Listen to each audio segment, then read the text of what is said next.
Donc, bonjour à toutes et à tous et bienvenue sur ce nouveau webinaire proposé par le CSTB Formation. Donc, le webinaire aura pour sujet l'enveloppe du bâtiment face au changement climatique en faisant un focus sur le confort d'été et la canicule.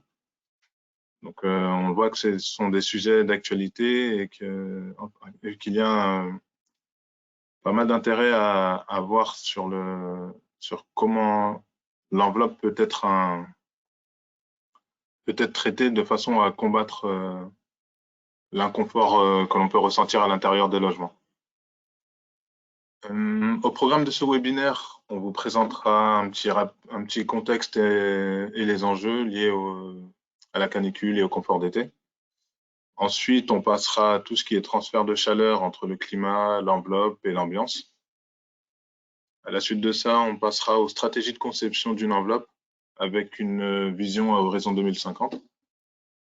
Et on conclura par vous présenter nos solutions de formation en lien avec le sujet. Et puis dédier un temps de questions-réponses qui, je pense, sera assez conséquent étant donné que vous êtes assez nombreux et on vous en remercie. Donc, l'idée, c'est que vous puissiez poser vos questions tout au long de la présentation qui suivra. Et on essaiera de répondre à un maximum de questions à la fin du webinaire. Donc, on a envisagé une durée de 45 minutes. Donc, on essaiera de tenir les délais et de ne pas dépasser l'heure. Donc, comme je vous le disais, vous êtes nombreux, donc vos micros sont coupés. Mais vous avez la possibilité d'écrire vos questions sur le chat. Je vois que certains ont déjà pris possession du chat pour dire bonjour ou autre, donc pas de problème à ce niveau-là. Et pour spécifier également, le replay de ce webinaire vous sera transmis ainsi que la présentation vous seront transmis à l'issue du webinaire. Donc, pas de panique sur ce sujet-là. Je vais passer aux intervenants. Donc, moi, je me présente, je suis Abou Traoré, chef de projet au CSTB Formation. Et je serai accompagné aujourd'hui de Jean-Marie Alessandrini, qui est ingénieur études et recherches à la division conception des bâtiments performants, et de Rémi Bouchy, qui est chef de la division recherche et expertise sur l'enveloppe du bâtiment.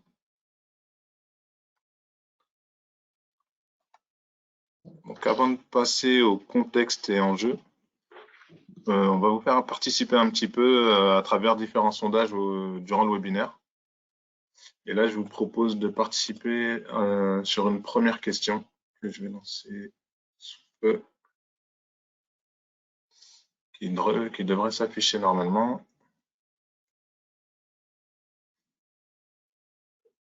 Et du coup, la question est: quel est le seuil de température inférieure défini par la RE 2020 qu'on ne doit pas dépasser la nuit pour éviter tout inconfort?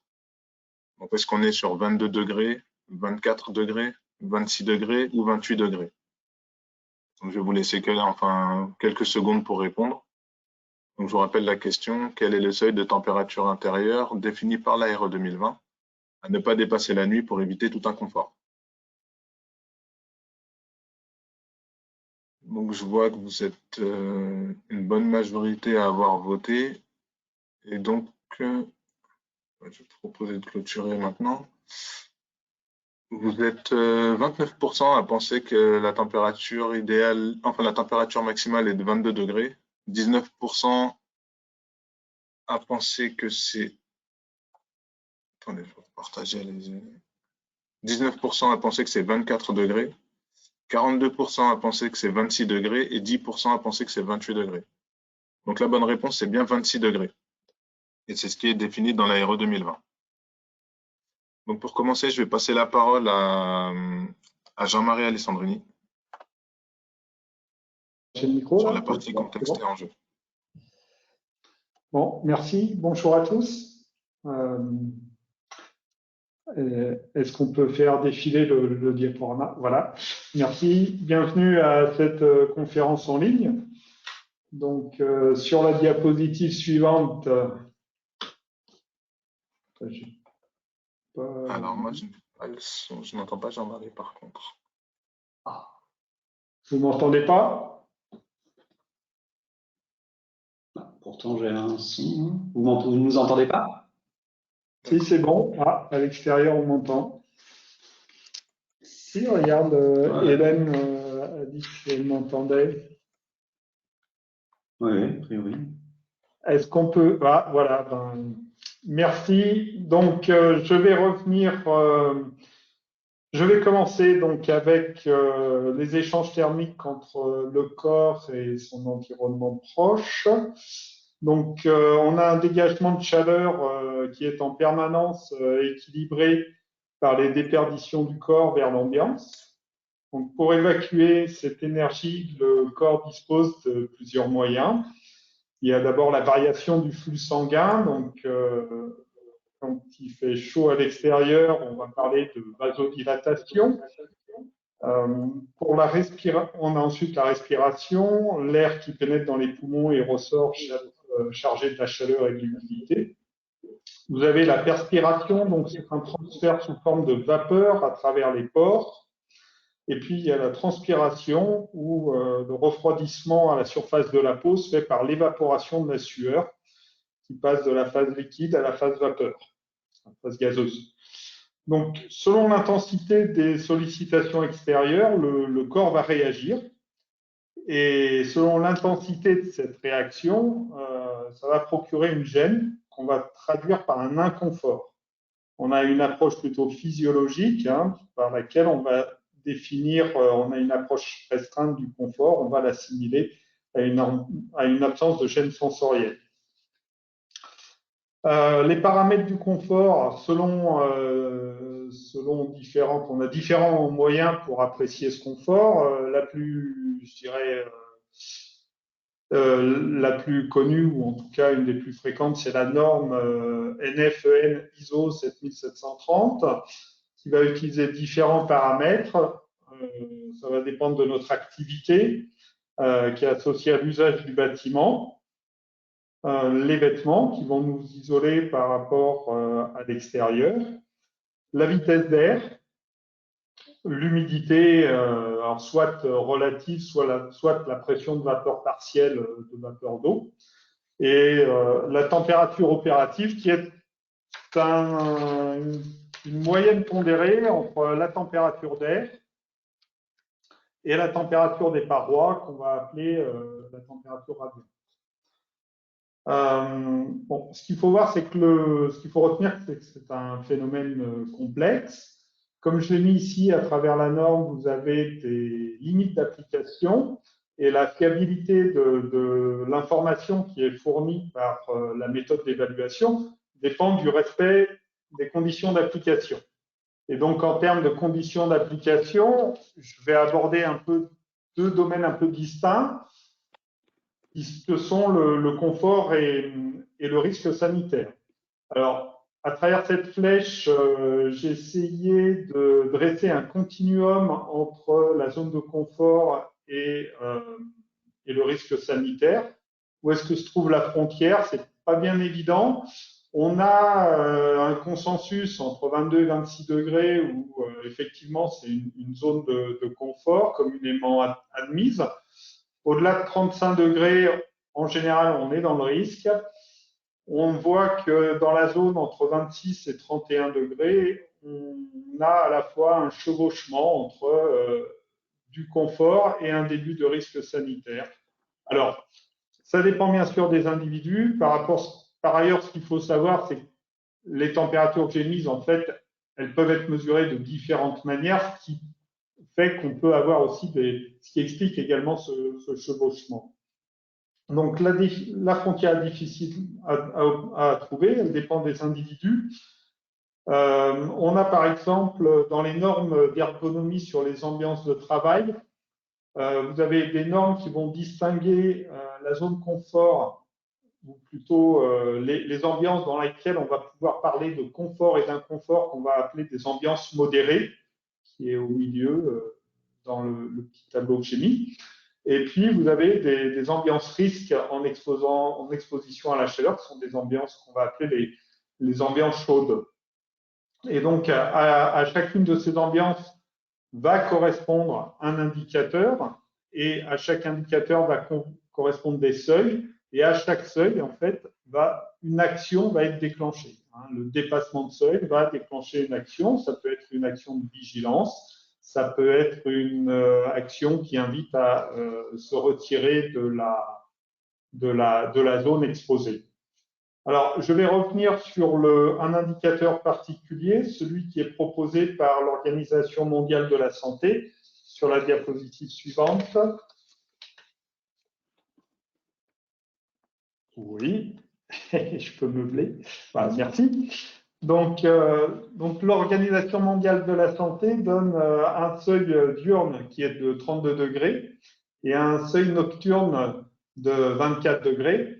Donc, l'OMS ne dit pas ne donne pas de précision sur où il faut mesurer cette température. Elle dit juste, on la mesure avec un thermomètre. Donc, on voit que ça laisse, vu la complexité de l'évaluation thermique d'une ambiance, on voit que ça laisse quand même beaucoup de latitude sur ce seuil-là. Mais comme c'est un seuil d'action, il faut que ce soit aussi relativement simple ou facile à appréhender avec des outils communs pour toutes les personnes. Donc, l'autre préconisation qui est donnée, l'autre recommandation qui est donnée, c'est de ne pas utiliser de brasseur d'air ou ne pas augmenter la vitesse d'air lorsque la température d'air dépasse 35 degrés. Donc, j'attire votre attention sur le seuil qui est particulièrement bas la nuit. Vraisemblablement, il n'y a pas un risque à proprement parler d'hyperthermie ou de coup de chaleur, mais c'est pour préserver la qualité du sommeil. Hein, on voit qu'il faut pouvoir se reposer parce que l'absence de repos nocturne, ensuite on tombe dans un problème de santé générale qui dépasse l'hyperthermie. Donc, on voit que la possibilité de s'endormir devient le seuil, finalement. Sur la diapositive suivante,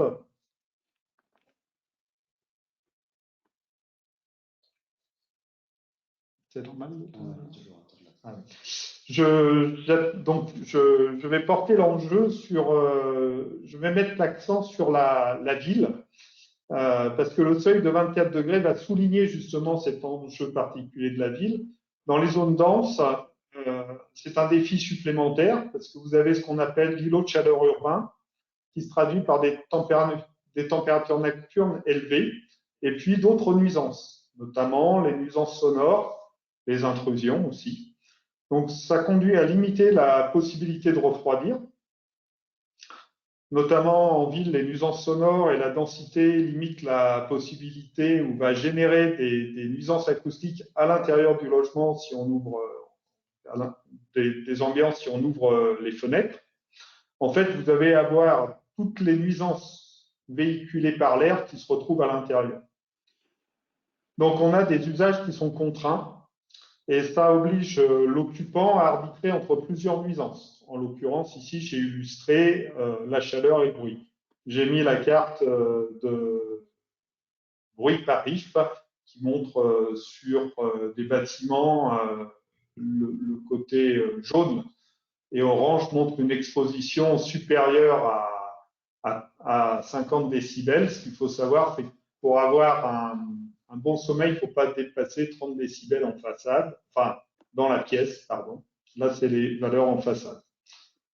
Voilà, c'est un point à souligner car les réponses qu'on va pouvoir apporter, les réponses de conception qu'on va pouvoir apporter vont dépendre également des solutions d'aménagement qui sont sur l'environnement proche. Diapositive suivante. Donc là, j'ai rappelé dans ce tableau que l'exposition à la chaleur présente un risque. Et dans ce tableau, j'ai rappelé la surmortalité enregistrée lors des vagues de chaleur des 40 dernières années qui se sont succédées avec une forte fréquence lors de la dernière décennie. Dans la diapositive suivante, j'ai donné des indications, des valeurs pour Paris, sur les relevés de Paris-Montsouris. Donc, ces différentes séquences climatiques sur les 40 dernières années, j'en ai sélectionné que quelques-unes, sur la base des températures minimales quotidiennes, en cohérence donc avec les enjeux la nuit en zone urbaine. Et chaque séquence est caractérisée par sa durée en jours sur la deuxième colonne et par la moyenne des températures quotidiennes minimales sur la durée considérée, troisième colonne. Et ensuite, selon cet indicateur, non, c'est toujours la diapositive précédente. Merci. En dernière colonne, j'ai mis le nombre de fois où cette température est dépassée et combien de fois finalement ces séquences ont été dépassées sur les 40 dernières années. Donc j'attire votre attention sur l'année 2003 qui est clairement la plus dure, elle n'a jamais été dépassée, et l'année 2016 par exemple qui elle a été dépassée 8 fois, donc on pourrait par exemple parler d'un temps de retour tous les 5 ans. Merci. Donc, c'est un travail qui a été réalisé dans le cadre d'un projet financé par l'ADEME qui s'appelle l'OPAC. Donc, on a vu un peu pour la suite ce qui va se passer dans le futur et combien de fois finalement ces vagues de chaleur sont amenées à se reproduire. Donc, sur cette figure, j'ai mis en abscisse 3 horizons. 2000, donc qui représente en fait 1980-2020. L'horizon 2040, qui représente aussi une fourchette de 40 années entre 2020 et 2060, et 2080, qui représente la fourchette 2060-2100. Donc, pour chaque période, vous avez le nombre de fois qu'une des séquences climatiques étudiées est dépassée. Ici, en bleu, vous avez 2003 et en rouge, 2016. Et comme ça reste du futur et il y a une incertitude, nous avons calculé le nombre de fois où ces fréquences sont dépassées avec 9 modèles différents. Et on a une estimation basse représentée par l'étoile et une estimation haute représentée par le triangle. Donc, on observe une dispersion importante. On a un facteur 10 entre l'estimation basse et haute avec la canicule 2003, qui présente une probabilité d'être dépassée d'une fois sur 20 à une fois sur 2 à l'horizon 2040. Donc, ces estimations ont été faites avec le scénario RCP 8.5 et les prévisions pour 2080 les plus optimistes, donc les petites étoiles, prévoient que la canicule de 2003 sera dépassée 8 fois, donc une fois tous les 5 ans, et quant à la canicule 2016, elle serait dépassée chaque année. Ce qui m'amène à rappeler quelques exigences et les responsabilités sur la diapositive suivante. Donc, dans la réglementation 2020, on demande de respecter les seuils du nouvel indicateur degré-heure calculé selon un climat 2003. Dans le code de la construction et de l'habitat, vous n'avez pas de seuil de température haute. Il y en a pour le bas, mais il n'y en a pas pour le haut. En revanche, vous avez quand même des textes spécifiques comme le Code du travail qui donne une obligation de résultat à l'employeur. Il ne donne pas de seuil, mais il précise que le salarié peut se retirer de son poste de travail en cas de danger grave et imminent, mais surtout que le travail ne doit pas altérer sa santé. Dans d'autres pays, des seuils ont été donnés réglementairement. Par exemple, en Finlande, pour les personnes standard, c'est 32 degrés et vulnérable, c'est 30 degrés. Donc, avant de passer à la suite, je vais faire un petit rappel phénoménologique sur les transferts de chaleur. Donc, sur la diapositive suivante, alors, qu'est-ce que j'ai présenté? Alors, il faut voir la chaleur comme une forme de l'énergie qui s'écoule entre deux sources à des potentiels différents.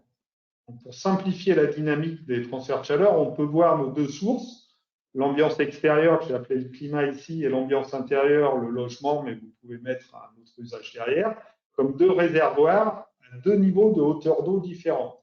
Le niveau d'hauteur d'eau peut être assimilé à la température. Une fois en contact, ces deux réservoirs vont chercher à s'équilibrer. Alors, le problème se complique car, d'une part, le niveau de chaque réservoir varie constamment. J'ai mis les réservoirs climat et logement sur des ressorts. Ça monte et ça descend. Et d'autre part, le contact se fait par des canaux qui présentent des sections de passage différentes. et transite par un réservoir tampon, ici le bâtiment, qui est lui-même en contact donc, avec le réservoir climat, le réservoir logement. Donc, cette complication, c'est aussi une opportunité, car grâce à cette dynamique, on voit qu'on peut se protéger de la chaleur en pilotant ces flux en fonction des variations de niveau du réservoir climat et du niveau exigé pour le réservoir logement. Donc, l'idée, c'est on va limiter l'entrée de la chaleur depuis le climat vers le logement. Si néanmoins la chaleur pénètre dans le logement, on va chercher à la stocker dans le réservoir bâtiment.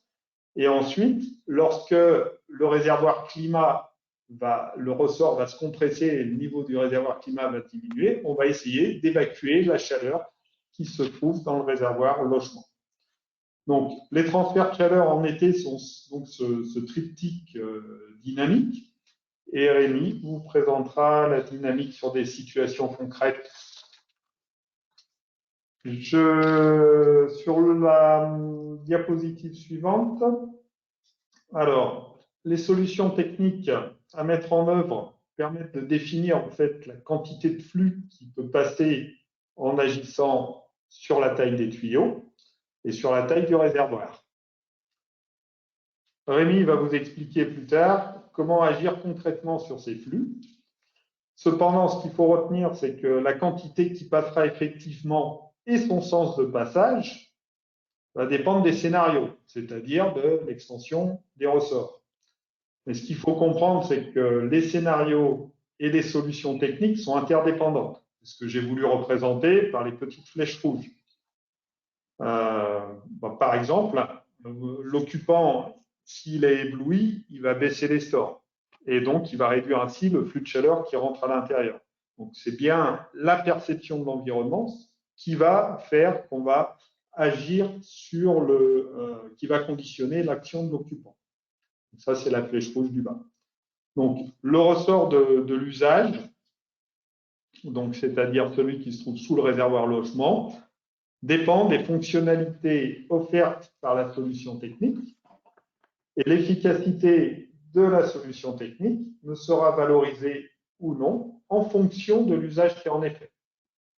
Ainsi, la performance d'une solution va s'évaluer en fonction des conditions frontières, c'est-à-dire le climat et ses oscillations et l'occupant à l'intérieur, donc le réservoir logement et ses oscillations. Merci Jean-Marie.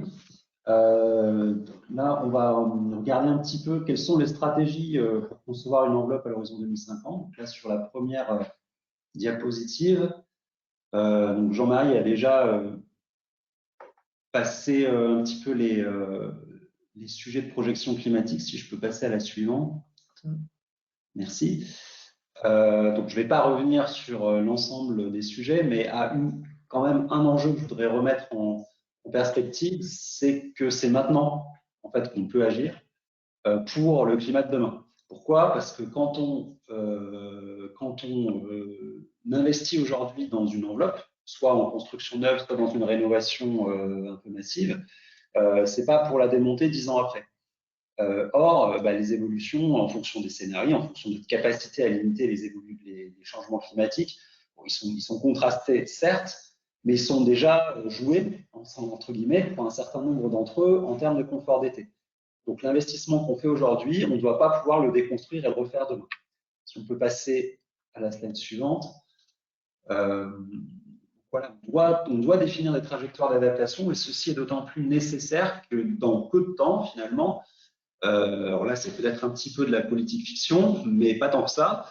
On va avoir une exposition des acteurs de la construction probablement à des risques assurantiels, voire des risques juridiques. Là, j'ai pris l'exemple, imaginons qu'en 2030, c'est quasiment demain, on fasse une conception d'enveloppe qui ne soit pas conforme et que 10 ans après, donc en 2040, on soit dans le pire des scénarios, ce qui malheureusement n'est pas exclu. On aura une évolution de plus de 2 degrés en moyenne en termes de réchauffement, mais plus de degrés en moyenne en termes de chaleur extrême, comme c'est démontré par le GIEC. C'est en fait quasiment 2 fois plus de fréquence de vagues de chaleur et 2 fois plus d'intensité. Donc probablement des décès de personnes vulnérables beaucoup plus importantes. Donc, du coup, on expose potentiellement en une dizaine d'années de réalisation, on s'expose à des risques d'impropriété à destination, au sens de la décennale. Hein. En tout cas, c'est une possibilité. Le bâtiment n'est plus habitable. Et on s'expose potentiellement, bon, là c'est plus prospectif, mais ça pourrait être exposé à un risque pénal s'il y a vraiment une vague de décès massive. On peut passer à la suivante. Voilà. Donc là, quelles sont les stratégies maintenant concrètement pour éviter, limiter ce problème? La première stratégie, et qui est celle qui fait le plus de bon sens, mais c'est d'empêcher la chaleur de rentrer. Donc on va agir en particulier sur le tuyau qu'on voit ici, c'est-à-dire entre le climat et potentiellement le stock. Alors bon, voilà, en tout cas au niveau du climat, entre le climat et le bâtiment. Est-ce qu'on peut passer à la suivante? Voilà, alors la chaleur c'est quoi? Ça paraît bête comme question, mais c'est assez fondamental de comprendre que quand on a une température d'air extérieure de 35 degrés, dès que le soleil se lève, et c'est le cas dans les vagues de chaleur, ou même en été de manière standard, on va avoir des températures de contact du fait de l'éclairement solaire, l'énergie solaire qui est apportée, qui est finalement beaucoup plus importante. Si je prends l'exemple là que vous voyez dans la photo, si j'arrivais à mesurer la condition limite qui arriverait au niveau du parquet éclairé, c'est comme si on chauffait avec une température de 50 degrés. De la même manière, si la surface extérieure a une teinte sombre, c'est comme si on le chauffait, on mettait un radiateur de 65 degrés.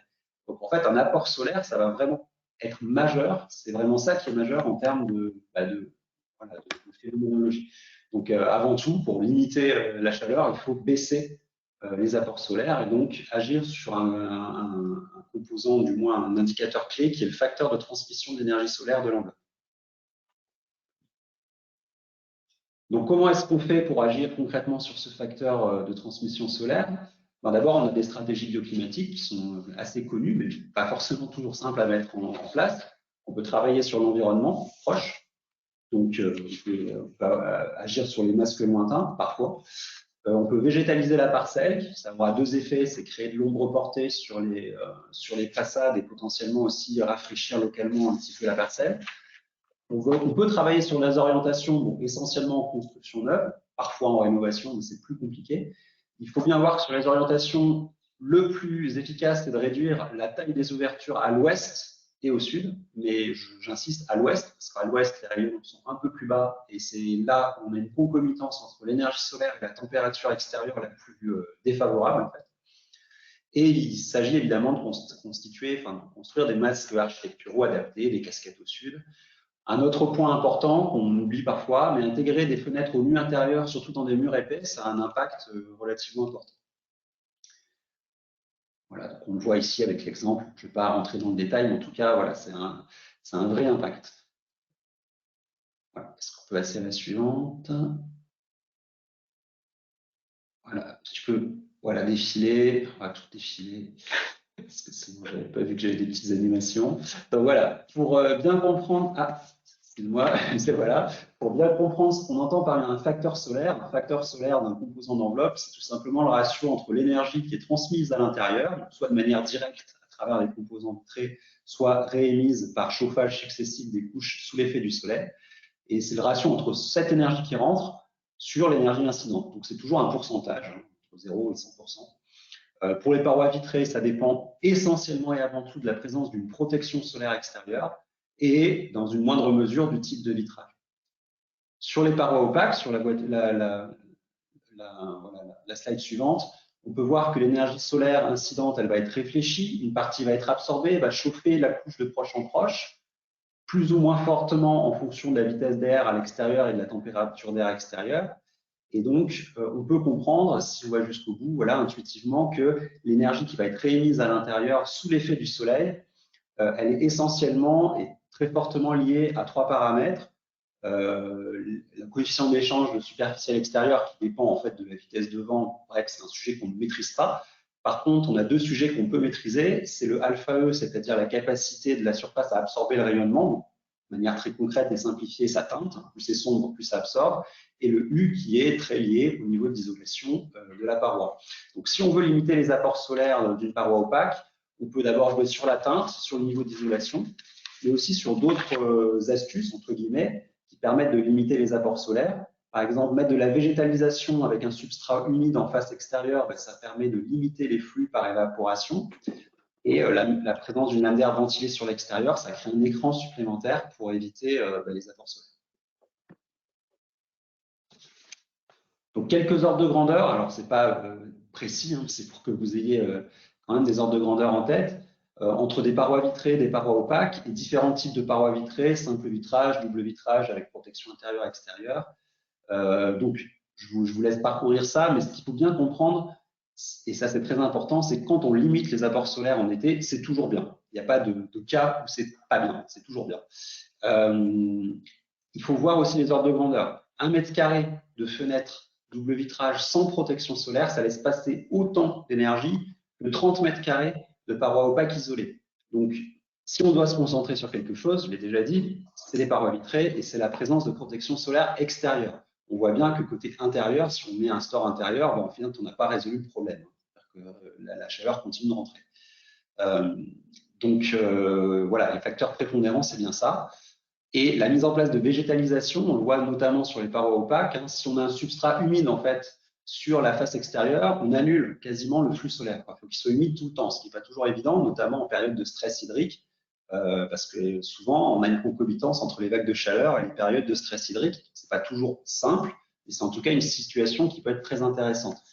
Un autre point à noter, c'est qu'on voit que l'effet de la teinte extérieure, il est effectivement important, mais il est d'autant plus important que la paroi n'est pas isolée. Sur une tôle nue, ça a un impact assez fort sur le facteur solaire. Sur une paroi bien isolée, l'impact est quand même plus minime en termes d'ordre de grandeur. On peut passer à la suivante. Donc voilà, là je vous ai montré un petit peu quelle stratégie on pouvait apporter pour limiter les apports solaires. Donc maintenant, l'idée c'est comment est-ce qu'on peut stocker ces apports et les évacuer. Donc là, on va jouer sur à peu près tout le reste, hein, c'est-à-dire le stock du bâtiment et les possibles communications entre le logement et le climat pour refroidir à l'intérieur. Si on peut aller à la suivante. Voilà, donc cet aspect dynamique, il est très lié à un concept dont un certain nombre d'entre vous ont déjà entendu parler, je suppose, qui est le concept d'inertie. On en parle beaucoup, mais finalement, sa définition est assez complexe. Alors, qu'est-ce que c'est l'inertie? C'est finalement la capacité de stockage du bâtiment qui dépend donc de la masse de l'enveloppe, mais pas que de l'enveloppe, aussi de la structure du bâtiment, les poteaux, les poutres, enfin, tout ce qui est plancher intermédiaire, etc., mais aussi des cloisons et aussi de la surface d'échange entre tous ces éléments et l'ambiance intérieure. Donc, je ne savais pas qu'on avait la fonction questionnaire, mais j'aurais pu le faire. Quel est, à votre avis, je dirais, le cas d'usage où l'inertie est la plus importante? Donc voilà, vous avez une maison neuve isolée par l'extérieur et un dernier étage de logement collectif isolé par l'intérieur. Le réflexe serait de dire que c'est l'isolation par l'extérieur qui va apporter l'inertie. Bon, ben raté, dans ce cas-là, c'est le deuxième cas, isolé par l'intérieur, qui est plus lourd. Pourquoi? Parce qu'on a à la fois un contact avec une toiture terrasse qui correspond à une surface d'échange très importante par rapport à une masse, beaucoup plus importante que le mur. Également parce qu'on a mis un revêtement de sol qui permet d'accélérer les transferts entre l'enveloppe et la masse, et parce qu'on a des cloisons plus lourdes, finalement, des cloisons en briques, par rapport à des cloisons en plaques de plâtre qui sont finalement assez légères.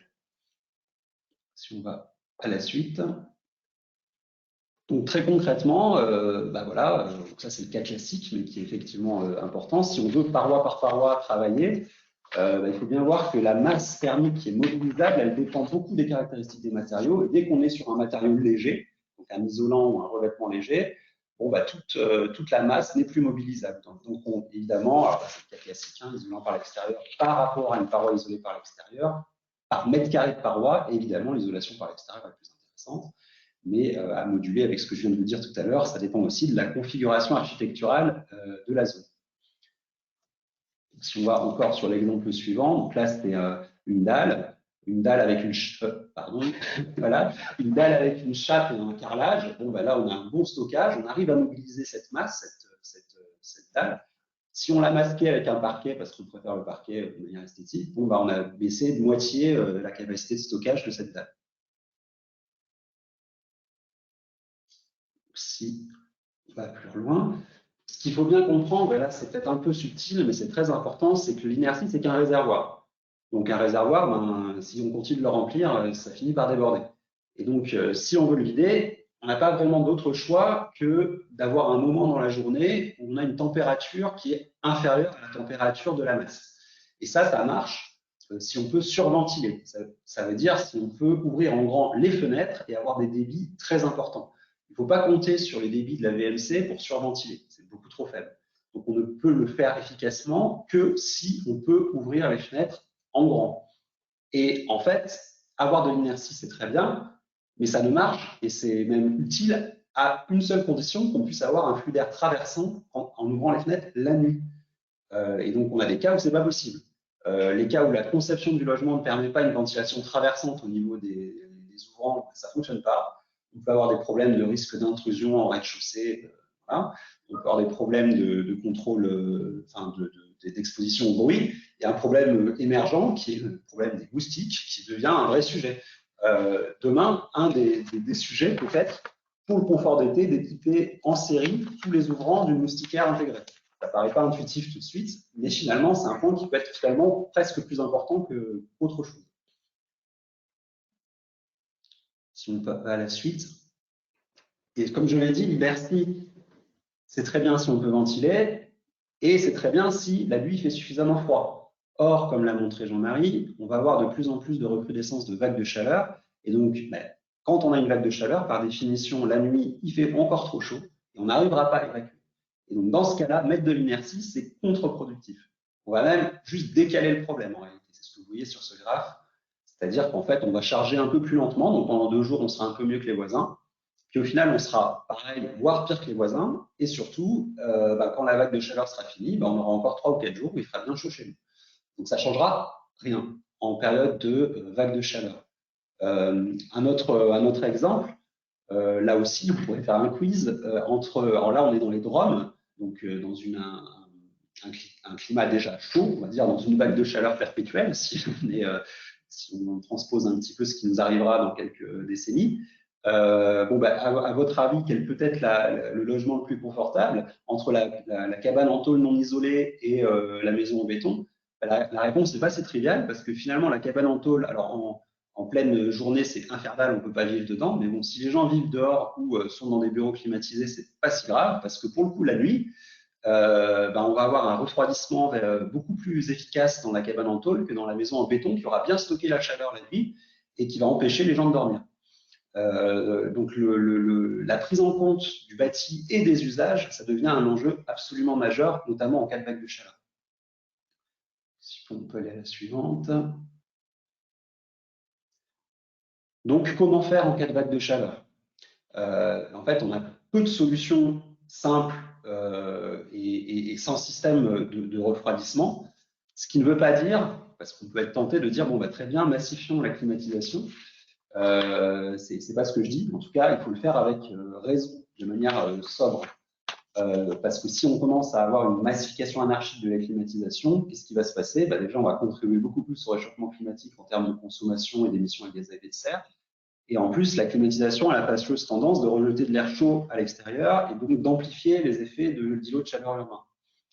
Donc l'idée, c'est quoi? C'est d'anticiper le refroidissement dès la conception des bâtiments neufs et lors des rénovations massives, et de le faire de manière raisonnée, c'est-à-dire de ne pas forcément refroidir l'ensemble de la zone, mais bien de créer des zones de refuge thermique, en priorisant des stratégies de refroidissement, d'abord par des solutions passives quand c'est possible. En maison individuelle, on a un certain nombre de maisons de typologie, on a des zones enterrées ou semi-enterrées.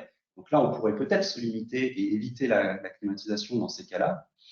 On peut avoir des solutions actives douces, des brasseurs d'air, mais Jean-Marie a indiqué qu'il y a une limite, ça ne marche pas jusqu'à toutes les températures, des rafraîchisseurs adiabatiques qui sont un peu plus performants, et en dernier recours, des solutions actives traditionnelles, mais efficaces, pour éviter à tout prix l'achat sauvage de climatiseurs peu efficaces, parce que si on ne climatise absolument pas, qu'on n'a pas de solution de refuge thermique, lors des vagues de chaleur, de toute façon, l'occupant va aller à Leroy Merlin acheter un climatiseur bas de gamme, entre guillemets, et le problème ne sera pas résolu.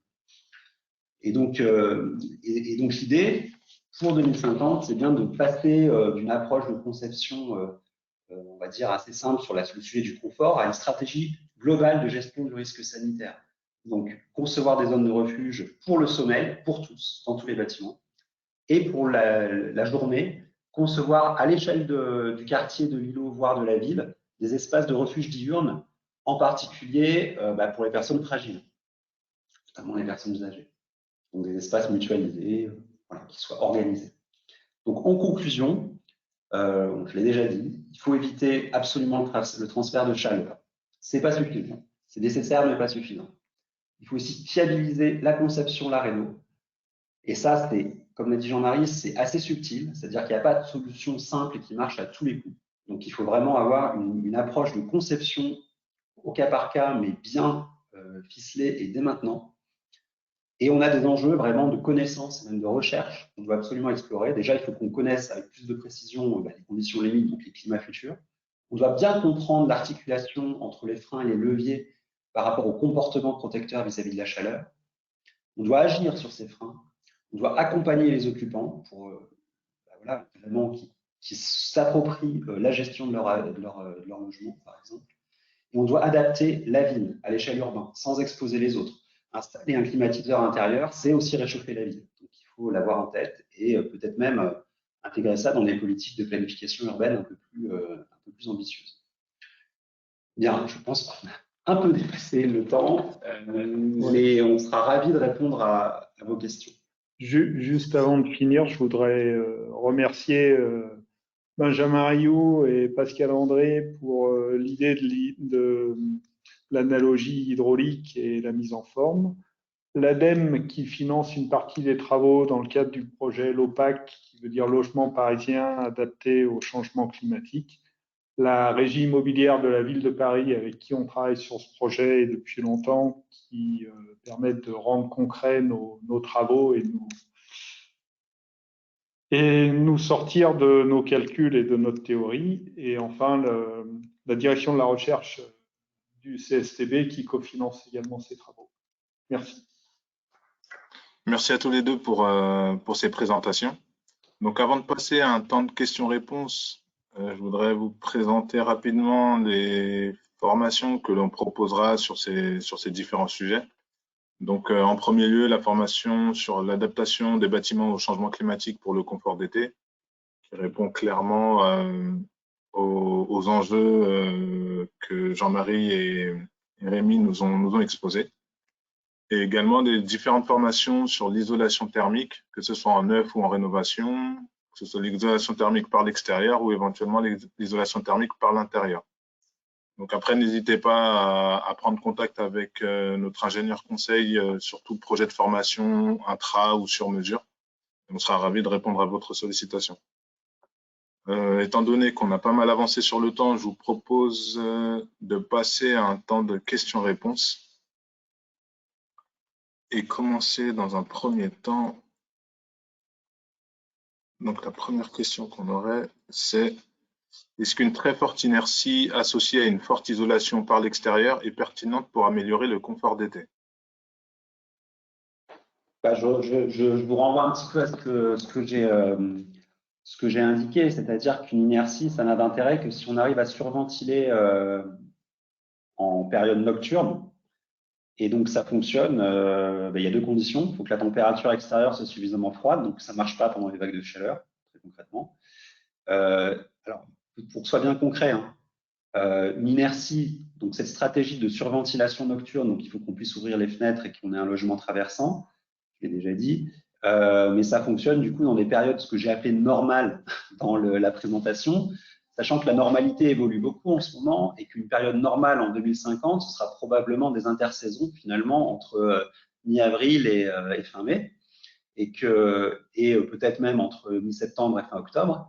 Je vous rappelle qu'il fait 35 degrés aujourd'hui et on est presque début octobre dans le sud de la France. Donc voilà, ça veut dire que pendant la période estivale, entre juin et fin août, la solution inertielle seule ne fonctionnera plus. En tout cas, pas en permanence.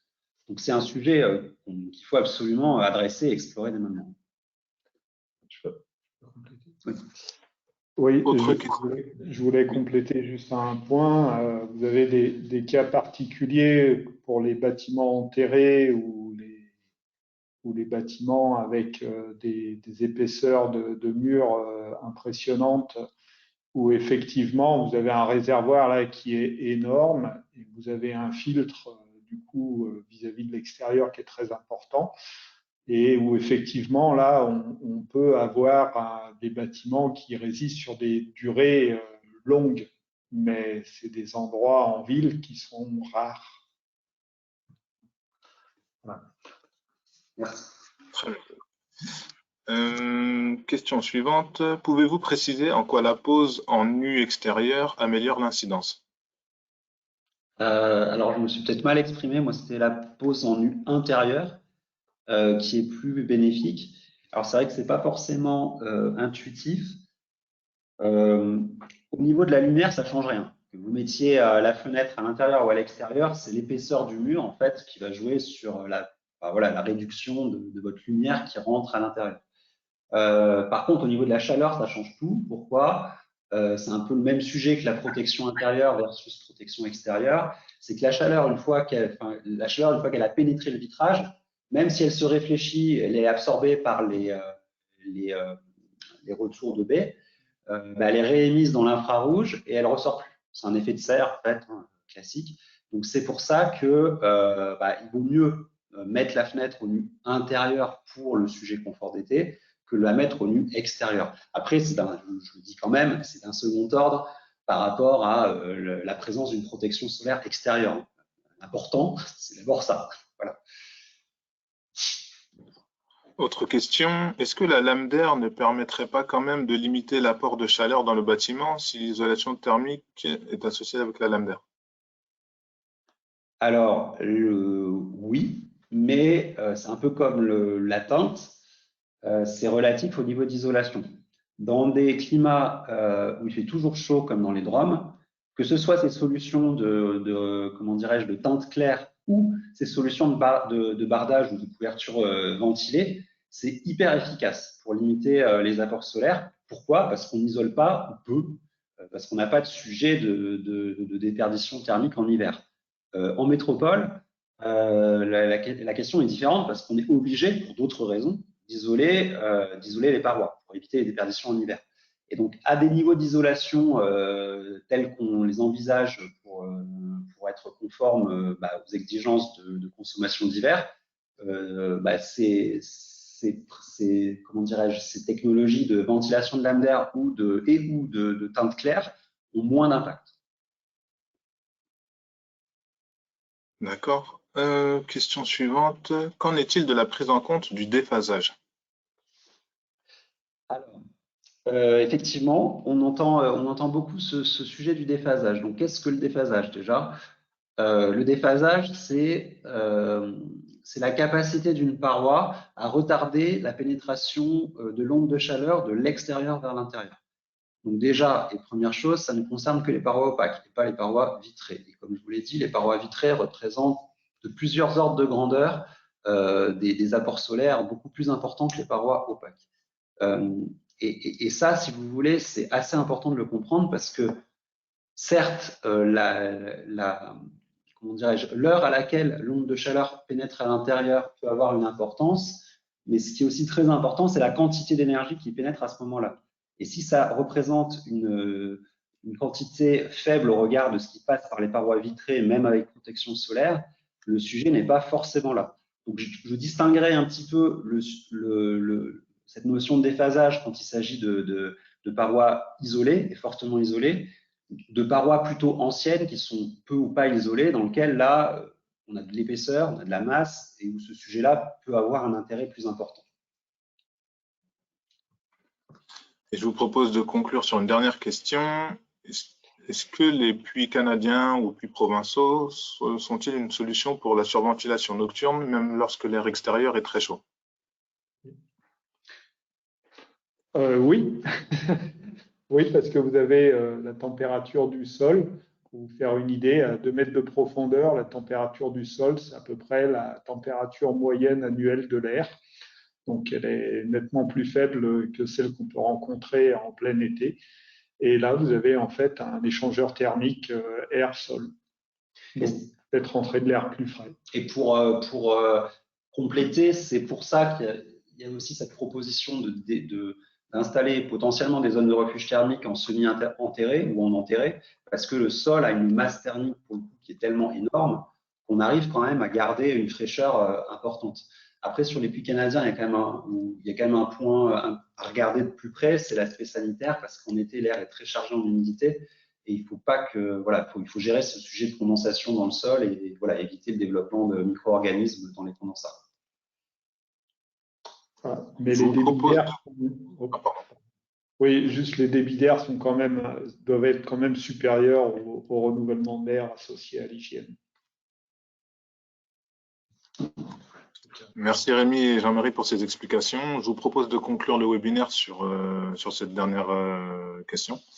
Et je vous invite toutes et tous, à consulter notre site internet où vous retrouverez notre offre de formation.